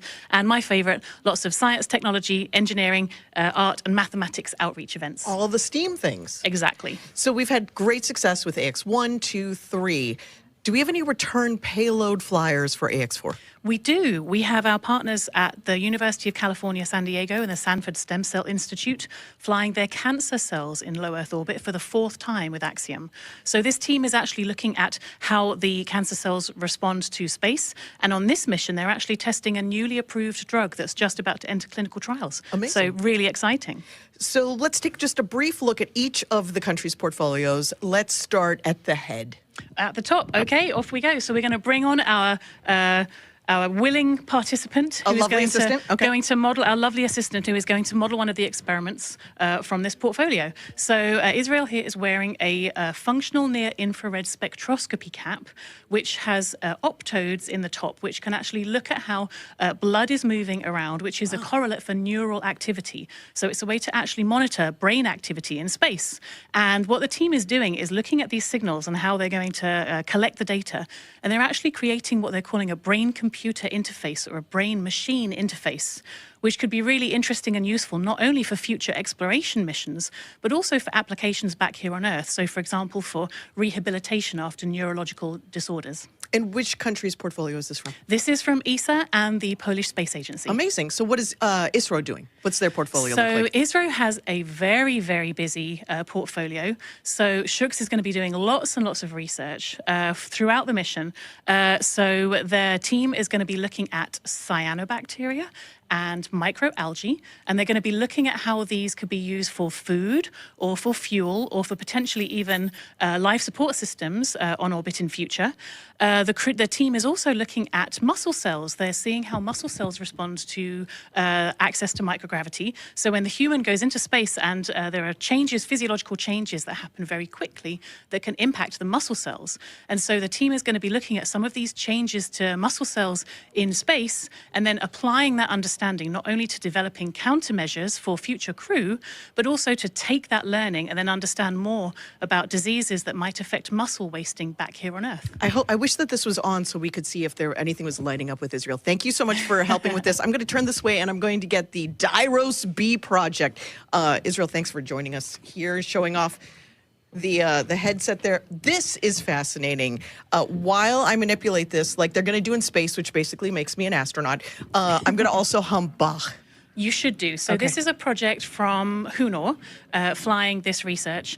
And this is actually looking at fluid dynamics in space. So we've put this tape on for artistic purposes. Tibor will not have this disco tape on orbit. But in space, what is going to happen is this will be surrounded by a ball of water that's going to have microparticles embedded in it. And as a video is recording and he's turning the handle... To music. To music, exactly. The tempo at which he's turning the handle is going to increase, not too much, as he's listening to Bach. So he's going to know exactly how fast to turn the handle. And so the insight from research like this is going to help us understand some of the fluid dynamics around large bodies such as Saturn in our own solar system. So it's not just for fun. It's not just for fun. It's all very important. If there is a researcher who's watching now and says, I've got research that I want to get into low Earth orbit, how do they do that? They come talk to us. Go onto the website, get in touch, and we'd love to fly more research like this and do more cool science in space. Such cool science. Thank you so much, Lucy, for making it just understandable for the general public. And we can't wait to see how it all plays out over the next couple of weeks. Thank you. Thanks, Lucy. And, you know, the X4 mission is very exciting, and the families and friends want to be here, but some of them couldn't. So we want to share with you now just a little taste of the friends and family who are cheering on the entire AX4 crew. Peggy, Shooks, Swa, and Tibor. A great group of teammates who are doing great things for their countries. And here are the folks who have been supporting them all along the way.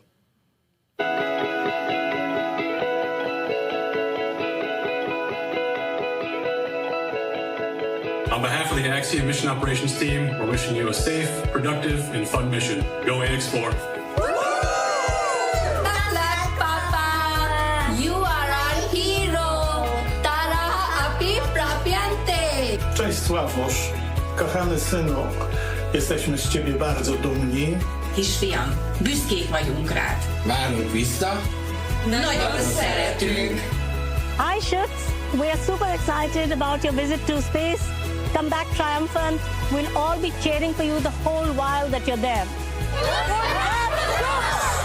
Good luck from Iowa. We love you, Aunt Peggy. Your flight is our future. Your flight is our inspiration. Hi, Sławos. We are about to do something truly out of this world. We are all here rooting for you. Go chase those stars and make the mission unforgettable.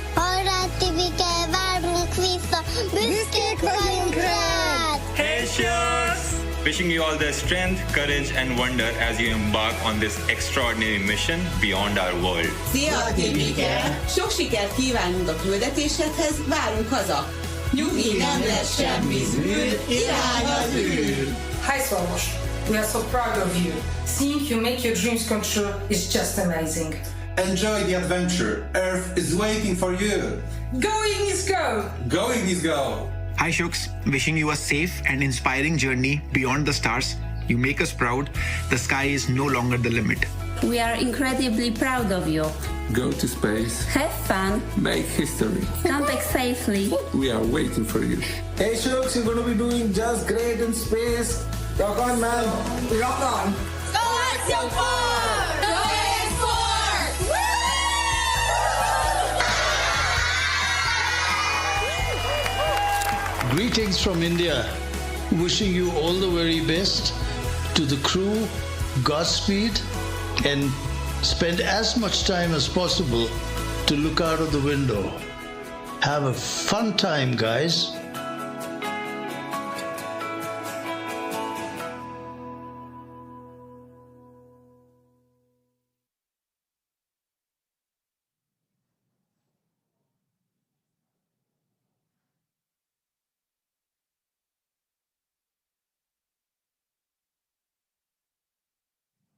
Sonia, thank you so much.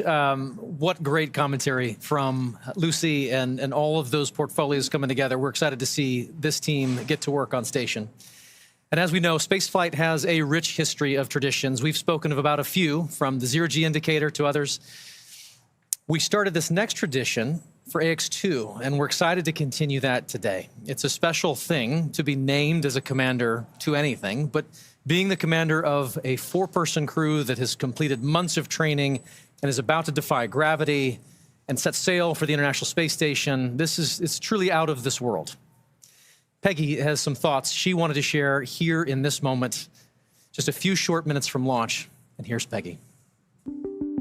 As commander of the AX-4 mission, I want to thank everyone who has contributed to our journey. This mission to the International Space Station would not have been possible without the hard work of so many incredible teams. First, I want to extend my heartfelt gratitude to the teams at Axiom Space. Their talent and dedication shines through every unexpected challenge, the countless hours of work, and every task at hand to ensure the safety of the crew.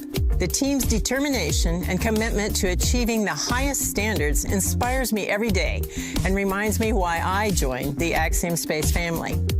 To our partners at NASA, your expertise and support have been invaluable, ensuring that we are fully prepared to live and work aboard the space station. The comprehensive training programs provided by NASA have given us the skills needed to thrive in the unique environment of space. Thank you to SpaceX for providing the cutting-edge technology and reliable transportation to take us to space and bring us back home safely. The hands-on and in-depth training have ensured that we understand the Dragon systems thoroughly and confidently. We also owe a great debt of gratitude to our international partners. Your collaboration and contributions have been essential in our training to ensure mission success. Lastly, to all the other teams involved, from engineers to scientists and everyone behind the scenes, your hard work and dedication have not gone unnoticed. You're the unsung heroes of this mission, and we are deeply grateful for your support. Thank you all for your tireless efforts and for believing in the AX-4 mission. Together, we're realizing the return for 3 nations and paving the way for a bright future in low Earth orbit. Thank you.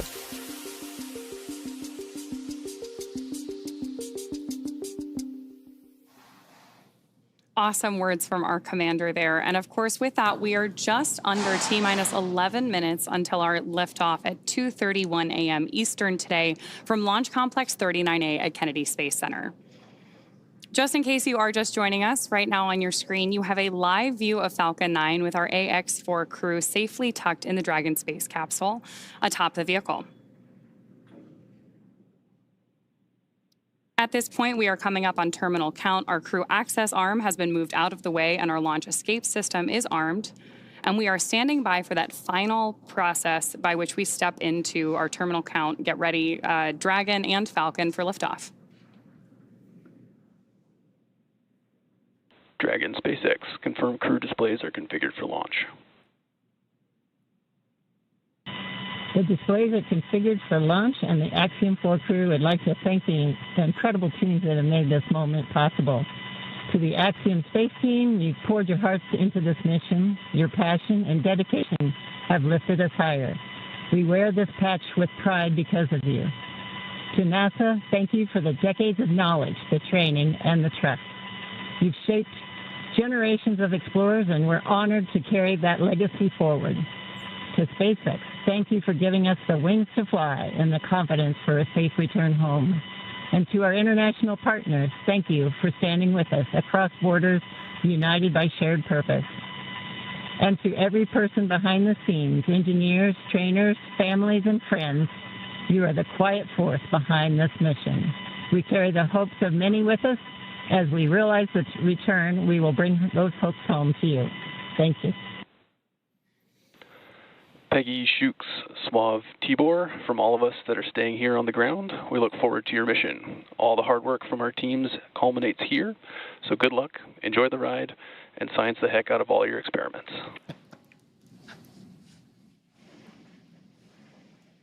Wilco. And a Wilco from Peggy Whitson. We're coming up on the T-minus 8-minute mark. Next major event that'll be occurring on the Falcon 9 is the engine chill event. That happens at T-minus 7 minutes. We open the pre-valves, feeding both the RP-1 kerosene fuel as well as the liquid oxygen. And that'll go to the Merlin 1D engines. The liquid oxygen, we actually open a valve and we allow some of it to bleed off overboard out into the warm Florida air here in the early morning. And that'll begin chilling in the turbo pumps on those 9 Merlin engines to get ready for when we ignite the engines starting at T-minus 2 seconds. Also interesting to note, just several minutes ago, as we talked about early in the webcast, the International Space Station flew over Kennedy Space Center. And so that means the orbit planes are lined up. We're ready to go in just 7.5 minutes from now.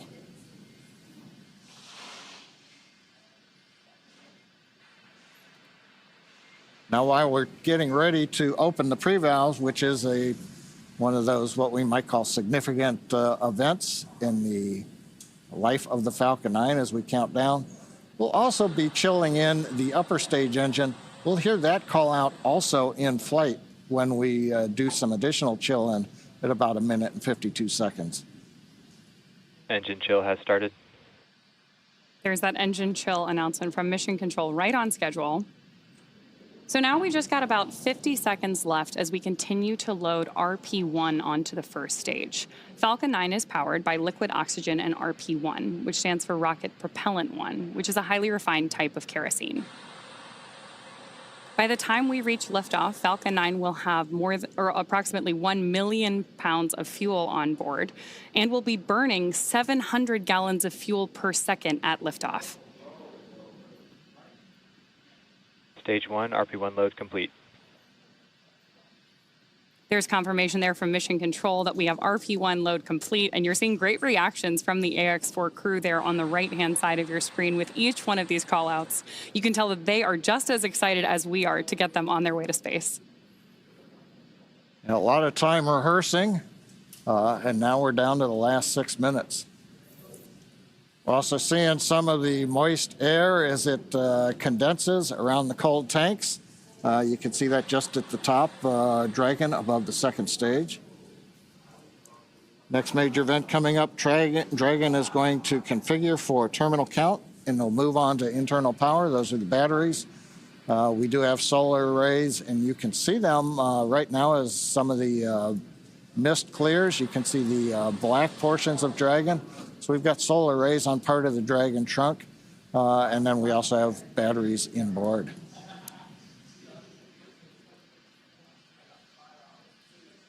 Now we have completed loading fuel on both the first and second stage. We're still loading liquid oxygen onto both stages. That'll wrap up at the T-3 minute mark and the T-2 minute mark. But right now we're waiting to hear the final updates to the crew. Falcon 9 propellant tanks are pressurizing for strong back retract. That's good news for mission Dragon control. is in configure for terminal count. There we heard that we are pressurizing Falcon 9 for strong back retraction. The strong back is the tall structure standing right to the left of the rocket right now. And we pressurize Falcon 9 so that we can begin to retract that support structure away from the vehicle ahead of liftoff. Great view there of Dragon sitting Strong back retract has started on top of Falcon 9. And we'll look for those clamp arms around the base of Dragon just beneath those solar panels John was just talking about to begin opening up so the strong back can pull away. The strong back is used both to move Falcon 9 out to the launch pad ahead of liftoff and to provide all of the fuel and comm umbilicals that we're using in the lead up to launch. There are those clamp arms opening up. And then we'll see the strong back pull just about 2 degrees away from Falcon 9 in the final lead up to launch. Then at liftoff, it'll move to a full 45 degrees away from the rocket. Great live shots there of the capsule on board the rocket here. Yeah, Ronnie, it takes about 20 seconds for the hydraulics to open up those clamp arms that held on to the second stage. Then about 30 seconds, it's hard to see, but that strong back will move just a couple degrees away. And with that, we are just about 30 seconds away from the expected call out that LOX load has been completed on board our first stage.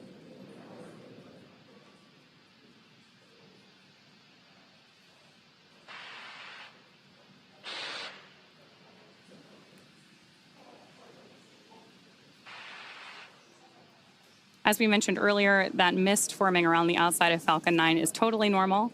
That's just some of that. Stage 1, LOX load complete. Some of that liquid oxygen that has now been fully loaded on board to stage 1, venting out into the warm Florida air and condensing into clouds. So we continue to check off events here in the last minutes of the countdown. Dragon is in terminal count and is on internal power. And the confirmation a minute ago, we started the move into transition. And there on the left side of the screen and the right, you can see some of the watch parties, Paul. Yeah. Absolutely. On our left side of the screen, you can see the school in India. And then the right side of the screen is the planetarium in Poland with students and fans of this crew cheering on